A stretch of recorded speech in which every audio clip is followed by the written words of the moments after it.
Voilà un peu une vue d'ensemble du château Gaillard. Allez, on va décoller.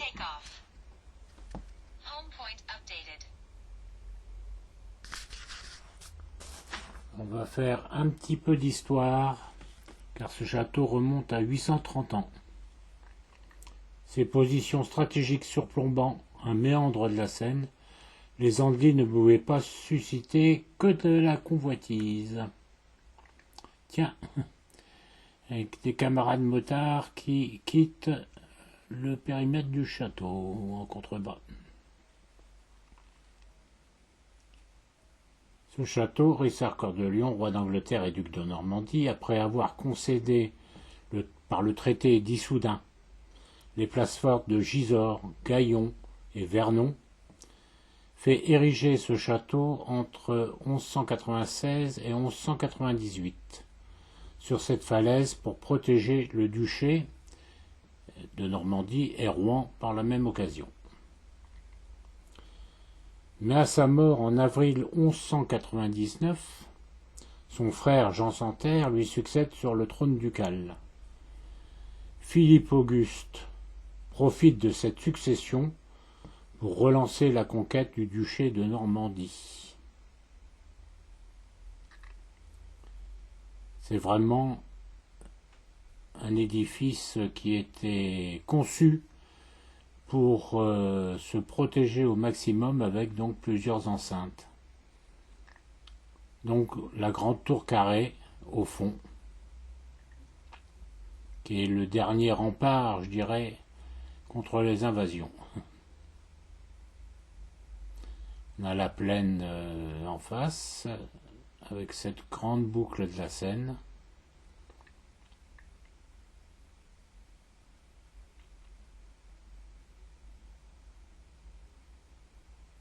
Sur la gauche, contre le morceau de muraille, il y a la chapelle, là-bas. C'est une chapelle que Jean Santerre avait voulu faire construire, voilà, près de cette muraille-là. Et qui va être le point de faiblesse de cet ensemble.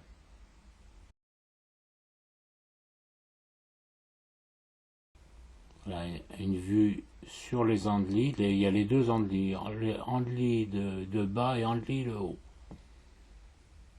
Avec le parking là que l'on voit, avec beaucoup de motos aussi sur ce parking. Donc en septembre 1203, Philippe Auguste entreprend le siège du château et il compte surtout sur un blocus qui affamera la garnison et la population qui s'était retranchée à l'intérieur. Le maître du château à ce moment-là est Roger de Lacy, qui est chef de la garnison en fait. Pour préserver les vivres, il chasse les 1200 habitants qui, coincés dans le fossé entre le château et les troupes françaises, vont malheureusement mourir de froid et de faim en grand nombre. Donc on descend sur le côté du château qui donne sur la Seine.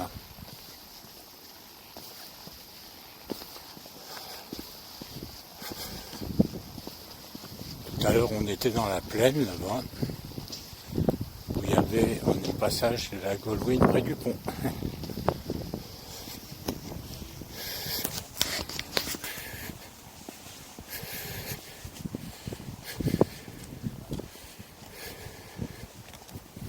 Et dire que dans ces creux-là sont morts des milliers de personnes qui avaient cru être à l'abri et qui en fait ne l'ont pas été quand Philippe Auguste a repris le château en 1204 à Richard-Cœur de Lion.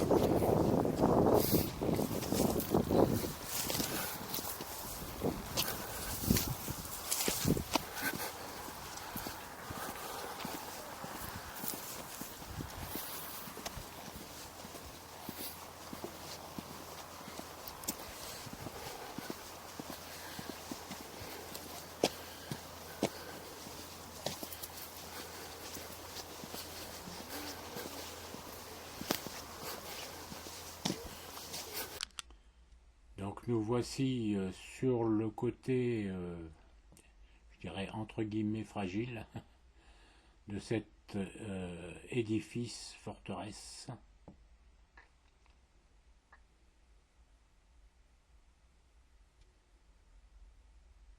Et voilà la première tour et le mur de la chapelle que l'on voit au premier plan là.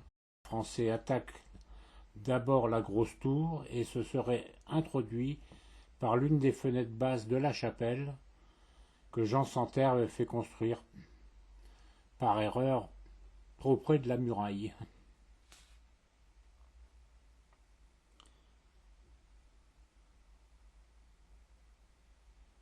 Et c'est là qu'ils ont forcé la garnison à se rendre, qui s'était réfugiée dans la grande tour carrée.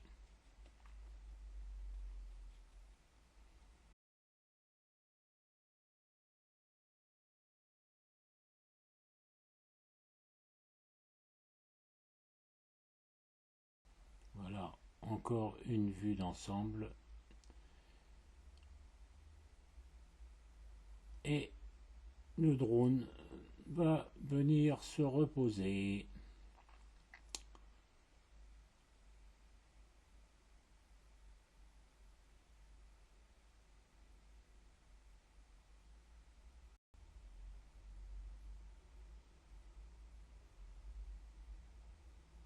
Et voilà, tranquille.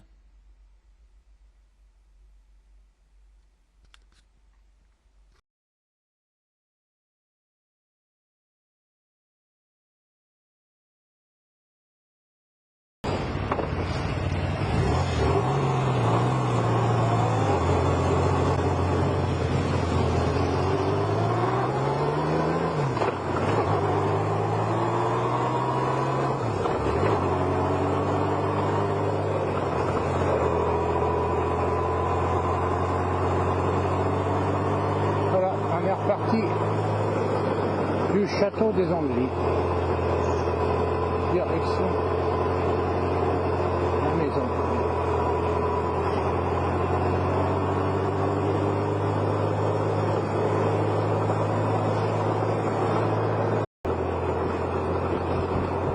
Camarades, salut. Salut camarades.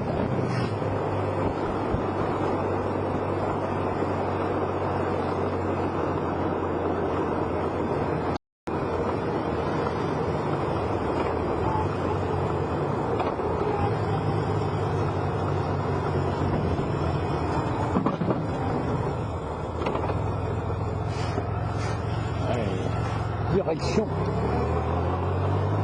le Vexin.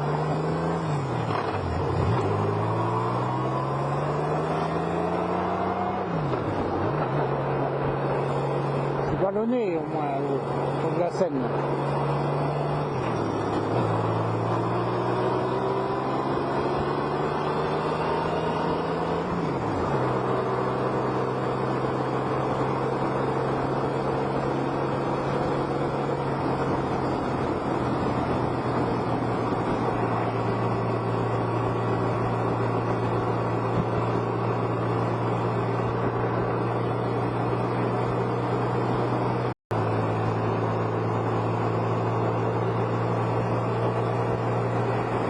Encore des camarades, oui, avec des grosses.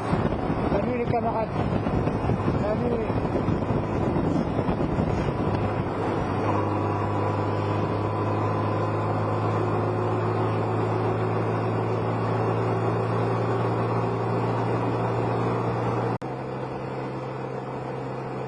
Maintenant que les chevaux sont lancés sur le chemin du retour, je crois que je vais vous donner à me revoir jusqu'aux prochaines vidéos. Si cette vidéo vous a plu, n'hésitez pas à vous abonner si vous ne l'êtes pas encore.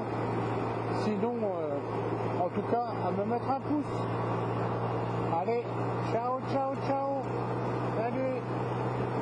À la prochaine fois. Et portez-vous bien.